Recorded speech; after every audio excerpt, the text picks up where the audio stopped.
శ్రీమతి నమః. పూర్వకాలంలో పెళ్లిళ్ళు 5 రోజులు జరిగేవి. చక్కగా ఒక్కొక్క ముచ్చట ఒక్కొక్క రోజు చేసేవారు. ఎంత కన్నుల పండగగా ఉండేదో. ఇప్పుడు జరుగుతున్నాయి పెళ్లిళ్ళు. సంవత్సరం పొడుగునా ఈ ఫంక్షన్స్ అంటారు, అవంటారు, ఇవంటారు. చివరికి పెళ్లి జరిగిన 6 నెలల తర్వాత వాళ్ళిద్దరు విడిపోతారు. పూర్వకాలంలో మన అమ్మమ్మని కానీ మన తాతను కానీ కలిసి మీరు అమ్మమ్మని పెళ్లి చూపుల్లో చూసారా అని అడిగితే వాళ్ళు ఏమంటారో తెలుసా? చూడలేదు, అసలు మా నాన్న ఆ పిల్లని చూసొచ్చి పిల్ల బాగుందిరా అన్నాడు. లేదు అంటే మా అమ్మ ఆ పిల్లని చూసొచ్చి పిల్ల బాగుందిరా అని చెప్పింది, అందుకే నేను పెళ్లి చేసుకున్నాను, అమ్మ నాన్న చెప్పారు కదా అంటాడు మన తాత. అలాగే మన అమ్మమ్మో నానమ్మో కూడా అదే సమాధానం చెప్తుంది, నేను కూడా చూడలేదు, మా పెద్దవాళ్లే చూశారు అని చెప్తారు కదా. రాను రాను అది ఎలా అయిపోయింది అంటే ఒకళ్ళొకళ్ళు చూసుకోవడం, ఆ తర్వాత ఒకళ్ళతో ఒకళ్ళు మాట్లాడుకోవడం, ఆ తర్వాత ఒకళ్ళకొకళ్ళు పార్కుల్లో కలవడం, ఆ తర్వాత ఏమో ఒకళ్ళొకళ్ళేమో ఇంటర్నెట్ లో చూసుకోవడం, ఆ తర్వాత పెళ్లికి ముందే అన్ని అయిపోవడం. అంటే అవును నిశ్చయితాంబూలాలు పూచేసుకున్నారు అంటే సగం పెళ్లి అయిపోయినట్టే, కాబట్టి మేమిద్దరం ఏమో ప్రీ వెడ్డింగ్ షూట్ కి వెళ్ళొస్తాం, మాకు మెమరీస్ ఉండాలి కదా అంటున్నారు. పెళ్లికి ముందే చెట్లంక పుట్లంక వెళ్ళిపోయి ఆ వీడియోస్ తీసేసుకుని, అప్పుడు ఆ వీడియోస్ తీసుకున్న వాళ్ళు ఏమైనా వాళ్ళ దగ్గర ఉంచుతారా? వాటిని తీసుకొచ్చి సామాజిక మాధ్యమంలో పోస్ట్ చేస్తారు. నాకు కాబోయే భర్త అని ఈ అమ్మాయి, నాకు కాబోయే భార్య అని ఆ అబ్బాయి పోస్ట్ చేస్తారు. అవి షేర్లు వెళ్ళిపోతాయి. ఎందుకంటే బాగా షూట్ చేసిన వీడియోస్ అన్నింటినీ ఎక్కువగా షేర్ చేసుకుంటూ ఉంటారు కదా. అలా మన జీవితం ఎంతమంది చేతుల్లోకి వెళ్ళిపోతుందో. పర్సనల్ గా భార్య భర్త మధ్య ఉండవలసిన ప్రతి విషయాన్ని సామాజిక మాధ్యమంలో పెట్టడం వల్ల మనకంటూ జీవితం ఏమి ఉండటం లేదు. పెళ్లి కాకముందే ఈ వీడియోస్ అన్ని తీసుకుని అన్ని పెట్టేస్తున్నారు కదా. రేపు అన్న రోజు ఏదైనా తేడా వచ్చి పెళ్లి జరగకపోతే ఏంటి పరిస్థితి? నాకు ఒక మెయిల్ వచ్చింది ఒక 2 నెలల క్రితమో 3 నెలల క్రితమో. ఆ అమ్మాయి మెయిల్కి నేను ఇప్పటివరకు సమాధానం చెప్పలేదు. ఎందుకంటే ఆ అమ్మాయి రాసిన మెయిల్లో ఇదే విషయం ఉంది. ప్రీ వెడ్డింగ్ షూట్ అంటూ వెళ్ళిందిట. ఆ అబ్బాయి అంటే ఈ అమ్మాయి కూడా చాలా ఇష్టంట. వెళ్ళిన తర్వాత అభిప్రాయాలన్నీ కలిశాయి అని ప్రీ వెడ్డింగ్ షూట్ కూడా అన్ని చేసేసుకున్నారు. ఆ తర్వాత ఒకానొక పరిస్థితుల్లో అన్ని అక్కర్లేని పనులు అయిపోయాయి. సరే ఇంటికి వచ్చేసారు. అక్కడ కట్నం దగ్గర తేడా వచ్చిందిట. వాళ్ళ అమ్మగారు మాకు ఇంత కట్నం ఇస్తే గానీ పెళ్లి చేసుకోము అని అన్నట్ట.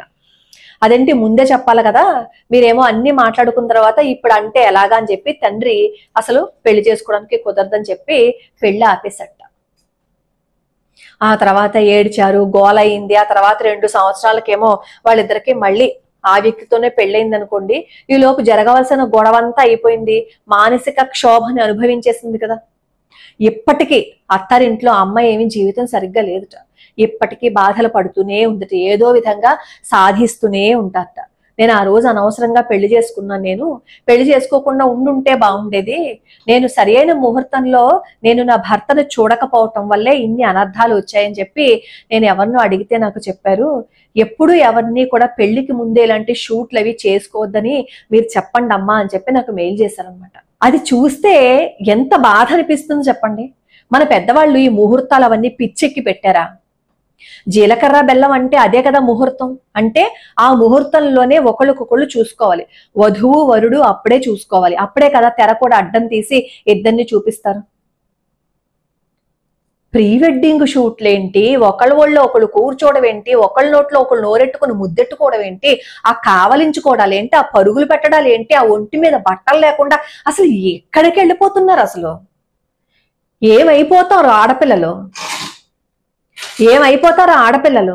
ఆడపిల్లలనే కాదు, కొంచెం సెన్సిటివ్ గా ఉండే మగపిల్లల మనస్తత్వం కూడా ఏమైపోతుంది? వాళ్ళు కూడా ఏమైపోతారు? ఏమీ పట్టించుకున్న మగపిల్లలు ఉన్నారనుకోండి, ఇది కాకపోతే ఇంకోటి అని చెప్పి వదిలేసి వెళ్ళిపోతారు. ఆడపిల్లల జీవితం ఏమైపోతుంది? పెళ్లికి ముందే అన్ని అయిపోతాయి. ఎవరు రెస్పాన్సిబిలిటీ వహిస్తారు చెప్పండి? ఆడపిల్లకి ఏదైనా జరిగితే రేపొద్దున్న వాళ్ళు ఈ పెళ్లికి ముందే చేసిన పనికి ఆ పిల్లకి ఏదైనా కడుపో ఏదో వచ్చేస్తే, అంటే కడుపోర ఏదో రాకపోతే ఇది రైట్ అని నేను చెప్పటం లేదు. ఇద్దరు పెళ్లికి ముందు ఇలాంటివి చేస్తారా? ప్రతిదానికి ముహూర్తం చూసి మన పెద్దవాళ్ళు చేస్తారే, ముహూర్తాలు చూసి చేసిన పెళ్లిళ్లే సక్రమంగా ఉండటం లేదే. అలాంటప్పుడు ఏది పట్టకుండా ఇష్టం వచ్చినట్లు ఎగిరేసి అవన్నీ తీసుకొచ్చేసి సామాజిక మాధ్యమాల్లో పెట్టేస్తే రేపు పొద్దున పరిస్థితి ఏంటి? మీకు అవమానం, తల్లిదండ్రులకు అవమానం, అందరికీ అవమానమే కదా. అక్క చెల్లెళ్ళకి అవమానం, అన్నదమ్ములకి అవమానం. ఎంతమందిని అవమానపరుస్తున్నారు ఈ వీడియోస్ అన్ని సామాజిక మాధ్యమంలో పెట్టేది. ప్రీ శోభనం షూట్ అనమాట అది. అంటే ప్రీ వెడ్డింగ్ షూట్ అయిపోయింది, ఇంక అన్ని అయిపోయాయి.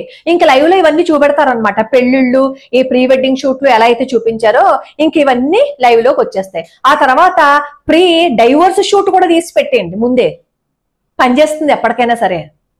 బుద్ధి జ్ఞానం లేకపోతే సరి, ఏది చూపించాలో ఏది చూపించకూడదో, ఏది పెట్టాలో ఏది పెట్టకూడదో ఆ మాత్రం ఇంగిత జ్ఞానం లేదా? ఒక్కొక్కరికి 18 ఏళ్ళు 20 ఏళ్ళు వచ్చిన తర్వాతే కదా పెళ్లిళ్ళు చేసుకుంటున్నారు. సిగ్గు అనిపించటం లేదా? ఇద్దరు కావలించుకుని ఒంటి మీద బట్ట ఉందో కూడా లేదో చూసుకోకుండా వీడియోలు తీసుకుని అలా పెడతారా? కనీసం అర్థం అవ్వటం లేదా? మిమ్మల్ని చూసి, మీలాంటి వీడియో చూసి ఇంకొక 10 మంది అలా తయారవుతారు కదా. మీరు చెడింది కాక ఇంకొక 10 మందిని నాశనం చేసేస్తారా మీరు? ఇంకొక అమ్మాయి నాకు ఈ రోజే పంపించిన అమ్మాయి ఒక హల్దీ ఫంక్షన్ కి వీడియో ఫోటో షూట్ అనుకుంటాను. జుట్టంతా విరబోసేసుకుంది, నెత్తి మీద నుంచి పసుపు పోసేసి ఇలా ఎగిరింది. నేను దెయ్యం అనుకున్నాను ఫస్ట్ చూసి, చెప్పబోవడమే.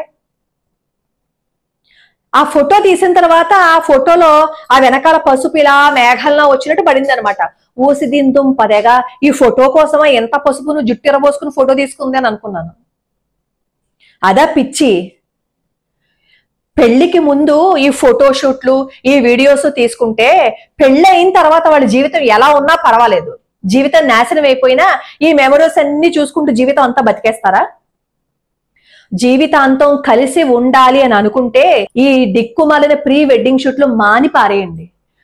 చూడకూడని సమయంలో, కలవకూడని సమయంలో ఏదైతే మనం చేయకూడని పనులు చేస్తున్నామో ఆ ఇంపాక్ట్ జీవితాంతం పడిపోతుంది. ఏం సుఖంగా ఉంటారు వాళ్ళ తర్వాత, ఏం సంతోషంగా ఉంటారు తర్వాత? గ్యారంటీ ఇవ్వగలరా మీరు? ఈ ఫొటోస్ అన్ని, వీడియోస్ అవన్నీ సామాజిక మాధ్యమంలో పెట్టేస్తే రేపొద్దున మన పరిస్థితి బాగోక విడిపోతే ఆ ఫొటోస్, ఆ వీడియోస్ చూస్తే ఎంత నామర్దా, ఎంత అసహ్యం. ఇలాంటి పిచ్చి చేష్టలు చేయకండి. మన సంప్రదాయాలని పాటిస్తూ మన ఆచారాలని గౌరవిస్తే మన జీవితాలు బాగుంటాయి. పూర్వకాలంలో మన అమ్మమ్మలు, తాతయ్యలు, మన అమ్మ నాన్నలు వీళ్ళందరూ కూడా పెళ్లి చేసుకున్నారుగా. వాళ్ళేమి ఈ ప్రీ వెడ్డింగ్ షూట్లకి వెళ్ళలేదు, అలాగే ప్రీ ఫోటో షూట్లకి వెళ్ళలేదు, ప్రీ శోభనం షూట్లు కూడా వాళ్ళు ఏం చేసుకోలేదు కదా. చక్కగా వాళ్ళు కలిసే ఉన్నారు, శుభ్రంగా ఉన్నారు. ఎన్ని గొడవలు రాలేదు, ఎన్ని గోళలు రాలేదు. ఏ అమ్మా నాన్నలు ఇంట్లో తిట్టుకోరా? గొడవలు రాలేదా? మనం కూడా చూసాం కదా, వాళ్ళు దెబ్బలాడుకోవడమూ చూసాం, వాళ్ళిద్దరూ కలిసి ఉండడమూ చూసాం. అయినా సరే ఈ రోజు వరకు వాళ్ళకి ఒకళ్ళు అంటే ఒకళ్ళ ప్రాణం అంటే కారణం ఏంటి?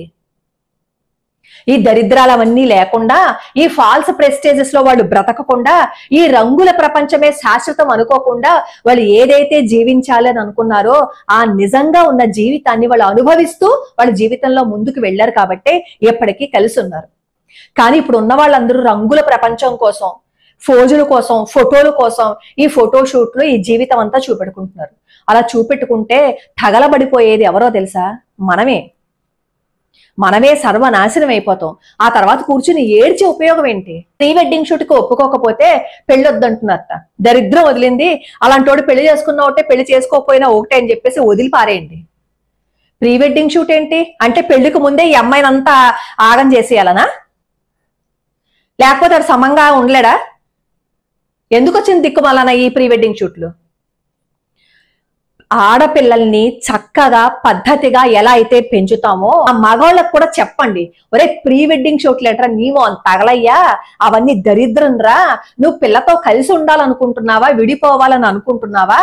నువ్వు కలిసి ఉండాలి అని అనుకుంటే ఈ దిక్కు వాళ్ళని షూట్ లేపే, శుభ్రంగా పెళ్లి చేసిన తర్వాత నీ పెళ్ళాన్ని తీసుకుని ఎక్కడికైనా వెళ్తావో వెళ్ళు, మాకేం అభ్యంతరం లేదని ఏ తండ్రి అయితే చెప్తాడో, ఏ తల్లి అయితే చెప్తుందో ఆ జంట ఇద్దరు చాలా సంతోషంగా ఉంటారు, శుభ్రంగా ఉంటారు. రేపొద్దున వాళ్ళకి గొడవలు వస్తాయి. ఇలా ముహూర్త బలం చూసుకుని పెళ్లి చేసుకున్న వాళ్ళకి కూడా గొడవలు రావని ఏం చెప్పట్లేదు. కానీ ఆ ముహూర్త బలం వల్ల ఏదైనా చిటికి మాటికి ఏవైనా గొడవలు వచ్చాయి అని అనుకోండి, అవి సద్దు మణిగిపోతాయి. భగవంతుడి అనుగ్రహం వల్ల అలాంటి చిన్న చిన్నవి పోతాయి. ఇలా పిచ్చి షూట్లు చేసుకుంటే భగవంతుడి అనుగ్రహం ఉండదు, పెద్దల ఆశీర్వచనం ఉండదు. ఏ ముహూర్త బలంలోనూ మనం చూసుకోకుండా మన ఇద్దరం తైతక్కలు కట్టేశాం కాబట్టి అన్ని సర్వభ్రష్టము అయిపోతాయి అన్నమాట. ఒకసారి ఆలోచించుకోండి. జీవితం కావాలో, జీవితంలో నటించటం కావాలో, జీవితంలో మీరు ఏదైతే సంతోషము అని అనుకుంటున్నారో ఆ సంతోషాన్ని అందరికీ చూపించుకోవటం కోసం మీ జీవితాన్ని తీసుకెళ్లి పబ్లిక్ గా పెట్టుకుంటారో, లేదు అంటే మీ ఇద్దరి స్మృతులు మీ ఇద్దరి మధ్య ఉండాలి అని అనుకుంటే పెళ్ళయిన తర్వాత మీరిద్దరు మీకు సంబంధించినవి గోప్యంగా ఉంచుకోండి. పబ్లిక్ లో పెట్టి రచ్చ చేసుకోకండి. లోకా సమస్తా సుఖినో భవంతు, సర్వే జనా సుఖినో భవంతు.